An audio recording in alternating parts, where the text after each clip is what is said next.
పార్పేట్ ఛానల్కి స్వాగతం. జై శ్రీరామ్, హర హర మహాదేవ్. మా కంటెంట్ కానీ మీకు నచ్చినట్లయితే లైక్ చేయండి, షేర్ చేయండి. మా ఛానల్కి సబ్స్క్రైబ్ చేసుకోవడం మర్చిపోకండి. పక్కనే ఉన్న బెల్ ఐకాన్ కూడా నొక్కండి. కంటెంట్ ఏంటంటే, Rahul Gandhi young leaders of India party, INDA పార్టీ వాళ్ళు చేసే పని ఏంటి? Rahul Gandhi, Akhilesh and Tejashwi Yadav, RAT, rat, వీళ్ళు ముగ్గురు కలిసి కూడా India alliance partners. Same age group. Tejashwi Yadav కొంచెం చిన్నవాడు అనమాట. కాకపోతే Rahul, Akhilesh same age group. Tejashwi Yadav కొద్దిగా చిన్న ఉంటాడు. తేజస్వి యాదవ్కి వీళ్ళకి కామనాలిటీస్ ఏంటంటే, ఇద్దరేమో ఏదో కూడా పై దేశాల్లో చదువుకున్నాం అంటారు. తేజస్వి యాదవ్ అయితే అలాంటి ప్రిటెన్షన్స్ లేవు. 9th class fail, 9th fail అయిపోయాడు. ధైర్యంగా చెప్పుకుంటాడు. రాహుల్ గాంధీ ఏదో కేంబ్రిడ్జ్ అంటాడు, ఇది అంటాడు, అక్కడ చదివాడో లేదో తెలియదు. వేరే పేరుతో చదివాను, సెక్యూరిటీ రీజన్స్ కోసం చెప్పి రాహుల్ విన్సింగ్ ఏదో పెట్టి, గాంధీ గారి కన్నా వాడు ఇటాలియన్ నేమ్ పెట్టినాడు. అది కంప్లీట్ చేయలేదని చాలామంది అంటారు. కేంబ్రిడ్జ్ యూనివర్సిటీలో అతను చదువు అయితే కంప్లీట్ అవ్వాలి. సరే, మరి అఖిలేష్ యాదవ్ తాలూకు ఎడ్యుకేషన్ క్వాలిఫికేషన్ చూస్తే అతను ఆస్ట్రేలియాలో ఇక్కడ చదివాడట. మరి అతను కంప్లీట్ చేశాడా లేదా అన్నది తెలియదు. సరే, ఇవన్నీ పెద్ద అవసరం లేదు, ఎందుకంటే చదువుతో పనే ఉంది ఇక్కడ. పాలిటిక్స్లో చదువుతో పని ఉంది. లైనేజ్, నువ్వు ఎవరికి పుట్టావు. రాజీవ్ గాంధీ కొడుకైతే వేరే ఉంటాడు, అలాగే ఇందిరమ్మ మనవడు. సో వాడికి ఖచ్చితంగా ప్లేస్ ఉంది. అలాగే లాలూ యాదవ్ కొడుకు తేజస్వి యాదవ్, వీడు కూడా అఖిలేష్ కూడా ములాయం సింగ్ యాదవ్ కొడుకు. సో ఈ విధంగా చాలా కామనాలిటీస్ ఉన్నాయి ముగ్గురికి కూడా. ముగ్గురు కలిసి పోస్ట్ ఎలక్షన్స్, అంటే ఎలక్షన్స్ ముందు వాళ్ళు గట్టిగా ప్రయత్నాలు చేశారు. అఖిలేష్ యాదవ్ కొంచెం సక్సెస్ అయ్యాడు, తేజస్వి అంత అవ్వలేదు. రాహుల్ గాంధీ వీళ్ళందరి మీద డిపెండ్ అయ్యి ముందుకెళ్ళాడు. కాకపోతే ఇప్పుడు రాహుల్ గాంధీకి పవర్ రాలేదు, అంటే అతను PM అయిపోతాడు, తర్వాత మనకి ఏదో చేసేస్తాడని వీళ్ళు ఫుల్ సపోర్ట్ ఇచ్చారు, ఈ Tejashwi Yadav as well as Akhilesh Yadav. కాకపోతే అతను PM అయితే అవలేకపోయాడు. మరి ఇప్పుడు వీళ్ళకేంటి? సరే, ఇప్పుడు కూడా వీళ్ళు దేశంలో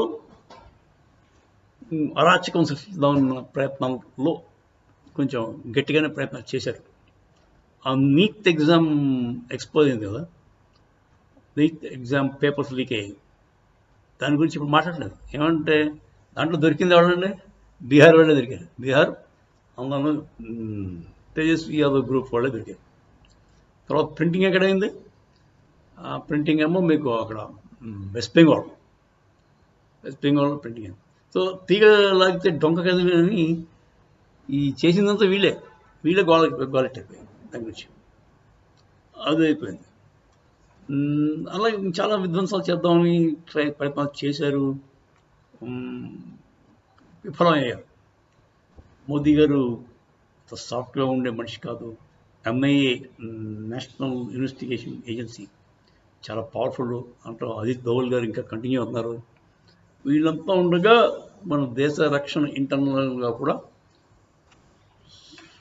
బాగానే ఉంటుంది, మన దేశం సురక్షితంగానే ఉంది అని అనుకోవచ్చు.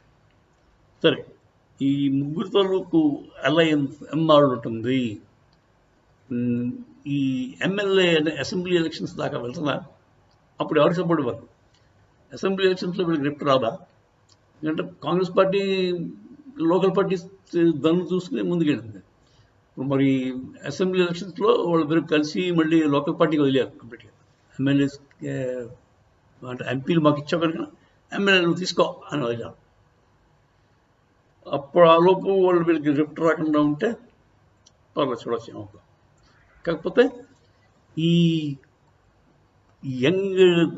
యంగ్స్టర్స్ తనకు కూటమి వాళ్ళ చిన్న ప్రాబ్లం ఇంకోటి ఉంది, ఇంకో ప్రాబ్లం. వీళ్ళ రాహుల్ గాంధీ కంటే తెలివినాడైతే కొంచెం ఇబ్బంది. తేజస్వి యాదవ్ పర్లేదు, తేజస్వి యాదవ్ క్లియర్ కట్గా 9వ క్లాస్ ఫెయిల్ అయిన కానీ అతని కాంపిటీషన్ లేదు. అతను దూసుకెళ్ళిపోతాడు కాంగ్రెస్ పార్టీలో, వాడిని ఎవ్వరు ఆపలేరు. ఎందుకంటే ఎన్డీఏ అలయన్స్లో అతను మంచి షైనింగ్ ఫీచర్ ఉంది. ఎందుకంటే అతను రాహుల్ గాంధీ కంటే క్లియర్ కట్గా తక్కువ తెలియనివాడు. రాహుల్ గాంధీ కంటే ఏమాత్రం తెలియనివాడు ఎవడైనా కనపడితే వాడిని మాత్రం చాలా దూరం పెట్టి బయటకు పంపించేస్తారు పార్టీ నుంచి. సో ఇప్పుడు అఖిలేష్ యాదవ్ పరిస్థితి ఏంటి? వాడైతే కాంగ్రెస్ పార్టీలో లేడు, అలయన్స్ పార్టీలో కనుక సరిపోయింది. కాంగ్రెస్ పార్టీతో కానీ ఉండుంటే అదే సచిన్ పైలట్నో లేకపోతే కుర్రలు అన్నారు వాళ్ళ మీద, లేకపోతే మన ఎవరతను హేమంత్ బిశ్వాస్ శర్మ అలా బయట తరేస్తారు. ఎందుకంటే వాళ్ళు థ్రెట్ అనమాట, రాహుల్ గాంధీకి సార్వభౌమత్వానికి థ్రెట్. అందుచేత తెలివైన వాడు ఉండకూడదు. సో వీళ్ళిద్దరు అలయన్స్ పార్ట్నర్స్ కానీ పార్టీలు లేరు కనుక దర్ సేఫ్. అదే ఇప్పుడు మనం రేవంత్ రెడ్డి గారికి చిన్న థ్రెట్ ఉంది. ఆయన తెలివైనవాడు, పార్టీలో ఉన్నాడు. ఆయన పార్టీని బయట పంపించే కార్యక్రమం జరుగుతుందని అందరూ అనుకుంటారు. సరే,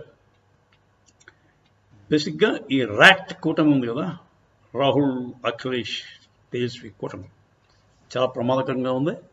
వాళ్ళు ఫర్దర్గా కూడా ప్లాన్స్ వేస్తున్నారని తెలిసింది. అంటే దేశంలో ఎలాగైనా విధ్వంసం సృష్టించి మళ్ళీ రాహుల్ గాంధీని గద్దెనెక్కించాలి పదవికి. రాహుల్ గాంధీ పీఎం చేయాల్సే కార్యక్రమం వాళ్ళకి చాలా దృఢంగా ముందుకు పోతున్నారు ఆ ప్రోగ్రాం మీద. టూల్ కిట్ అంటారు కదా, టూల్ కిట్ అంటే ఉంది వాళ్ళ దగ్గర. అది పెట్టుకుని ఏదో రకంగా గొడవ తెప్పించాలి, అస్థిరత్వం అంటే మన దేశం మొత్తం అల్లకల్లోలం చేసైనా సరే రాహుల్ గాంధీ గారిని పీఎం చేసేయాలి.